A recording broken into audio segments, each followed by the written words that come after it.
here is why executive buy-in is critical for the success of diversity and equality initiatives. My name is Beate Gillette, and I'm going to share some numbers with you, and I'm going to share some insights as to how you can make these initiatives in your organization more successful. I am the founder and the creator of the Women's Code. I run a training company that specializes in leadership programs for teams and balanced leadership, how I call it. And I am dedicated in the Women's Code to really help women to define what women leadership is and to help organizations to balance out their leadership values. So a lot of times now I have these conversations about programs that companies have. So I spoke to a large company. They wanted to bring me in for their women's leadership program. I asked what the budget was, and they said they don't have a budget. So here's a company, a multi-billion-dollar company that has a women leadership program, and they say we have a women leadership program, but there's no money behind the initiative, so they couldn't really pay me, and that caused a lot of problems in, who can they bring in to really move this initiative forward. But the company, and I see this unfortunately quite a bit, says, hey, if you need bagels for breakfast or somebody to pick up the lunch tab, we'll be happy to do that. Now that, if you think that's an initiative, it's not. Sorry, just busted that bubble right there.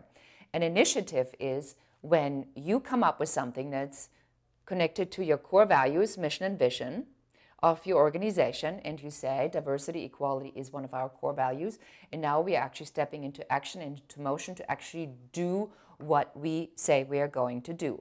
And guess who the first person is who needs to show his face and to say that what I say is actually what we are going to do? It is the CEO of the company. And when the CEO of the company says, we're doing it, and he puts his money where his mouth is, not just into, a feel-good slap on the shoulder kind of thing, but you have to put money behind it, then things are starting to change. So we said that in the numbers we see that diversity improves business. And that is because when, very simply put, when your workforce is diverse, then you have all these different viewpoints that are helping the different viewpoints and opinions your customers are having.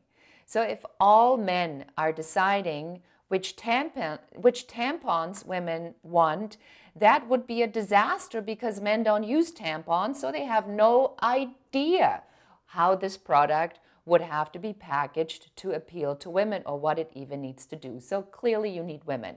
I mean, it's an obvious example, but you will be surprised on how many all-men teams are making decisions that really are affecting women. So it is not even a thought. You have to have diverse teams.